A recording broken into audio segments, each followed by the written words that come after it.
Esta semana le he venido contando que tras haber recibido una serie de amenazas, diversas facultades y escuelas de la UNAM han trasladado sus clases a un modo virtual o de plano han suspendido actividades.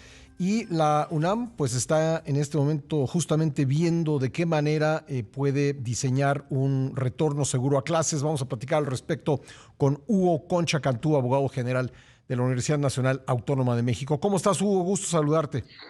Pascal, enorme gusto oírte y saludarte. Muchas gracias por la invitación. Muchos saludos al público mañanero. Gracias. Cuéntanos en este momento cuántas escuelas y facultades de la universidad no están trabajando de una manera como debieran estar trabajando, ya sea porque cerraron o están Sí, en un modo virtual de clases. hay un aproximado de 33 entidades, de las cuales hay que hacer, como bien dices, una distinción. 8 de ellas están en paro total, se decidieron parar durante esta semana. Ahora, si quieres, hablemos de eso. Uh -huh. Hay 6 que están detenidas más por decisión de las propias autoridades, por cuestiones justamente de revisión de algunas cosas o de temas de seguridad. El mejor ejemplo, el propio CCH Sur. Uh Y -huh. luego tenemos cerca de 14, sin la cuenta aquí, no sé cómo la estoy llevando, en donde realmente lo que hay es lo que se conoce como un paro activo, Pascal, Sí. en donde no hay actividades presenciales o no las actividades presenciales por parte del alumnado, sino que los cursos se están llevando en línea o las actividades se están llevando de alguna otra manera, ¿no? Entonces, ese es un poco el universo en el que se encuentra la universidad en este momento. Bueno, y esto se debe, bueno, el caso del CCH Sur es aparte, ¿no? ¿A qué se debe la mayoría de estos casos? Sí. ¿A amenazas que se han recibido de forma digital o a qué exactamente, Hugo? No, es otra vez un universo muy variado, por decirlo de alguna manera. A ver, Sí. lo primero que suelo decir es que hay que recordar el contexto del calendario en el que nos encontramos. Estos días suelen ser los días más álgidos en este sentido en la universidad. ¿Por qué? Porque el pasado viernes fue el 26 de septiembre, es el aniversario de la desaparición de los estudiantes de Ayotzinapa. El día de mañana, Pascal, pues es el aniversario de la matanza estudiantil de 1968 en Tlatelolco. Y la verdad, siempre, cada año, durante estos días, pues es un espacio para que las distintas, no voy a hablar de una, las distintas comunidades, sobre todo estudiantiles que se encuentran en los muchos planteles de la universidad, llevan a cabo algún tipo de manifestación, algún tipo de protesta Uh -huh. en recordatorio de estas importantes fechas, pues que fueron verdaderamente pautas históricas de lo que ha sucedido con los estudiantes en México. Y suele pasar también durante estas fechas que muchas veces se expresa detener las actividades de los propios planteles. Entonces, hasta ahí, digamos, hay un contexto lógico que se presenta cada año, al cual pues es el ejercicio del derecho de protesta de los estudiantes.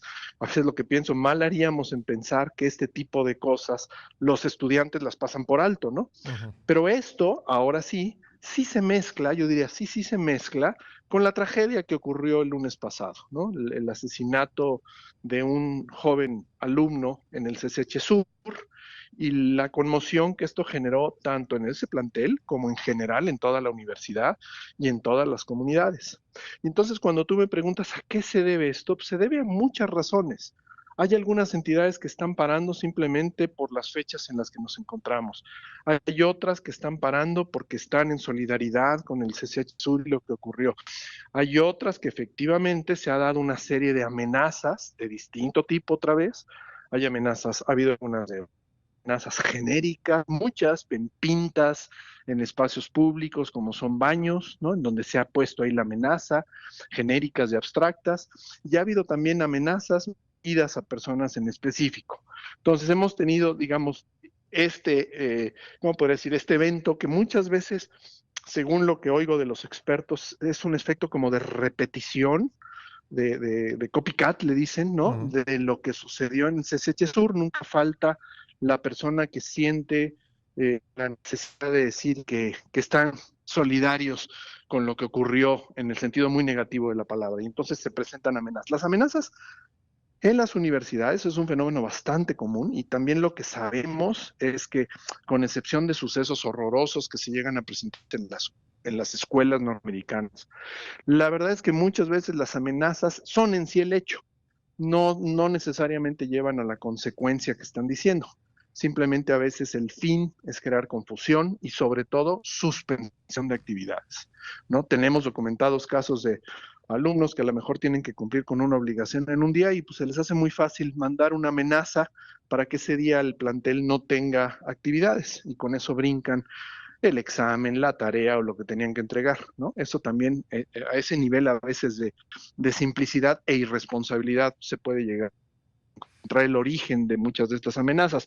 Entonces, la universidad lo que hace es, tiene un montón de protocolos de actuación para cada caso y cada circunstancia, ¿no?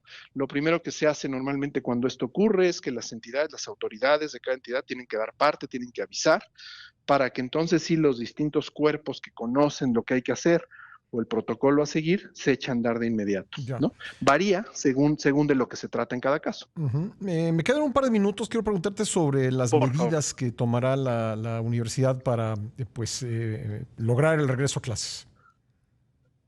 Sí, mira, muchos de estos paros, tanto de los totales como de los activos, si no es que todos, diría yo, han planteado esta actividad para estos días, justamente para esta semana. Muchos ponen incluso de límite hasta el 3 de octubre, incluso pasado el día 2. Entonces yo creo que este es un fenómeno que estamos presenciando justamente durante esta semana. Las mismas están motivando y planteando la forma en que se va a regresar a clases, Ujú. dando sus comunicados en cada una de las escuelas y planteles para que las actividades se retomen de manera normal a partir sobre todo de la semana entrante. Ahí pues vamos a tener que estar muy pendientes de efectivamente todas las, si hay alguna que decide no hacerla, que también llega a formar parte muchas veces en la interacción que se da con algunas comunidades, ¿no? Como los paros que a veces duran más por alguna razón específica o porque los alumnos o a veces los trabajadores traen pliegos de peticiones que no se les han cumplido y quieren que la autoridad las cumpla y entonces pues se abren mesas de negociación para analizarlos, para verlos y para poder seguir adelante. Bueno, pues estaremos atentos a todo esto. Desde luego, lo que sucede en la UNAM es de interés público, yo creo que para todo el país, y te agradezco mucho, Hugo, pues toda la explicación que nos has dado para entender lo que está sucediendo. No, con todo gusto, mi querido Pascal, que sea muy buen día. Muchas Gracias, gracias. te mando un abrazo. Gracias, Hugo Concha Cantús, el abogado general de la UNAM.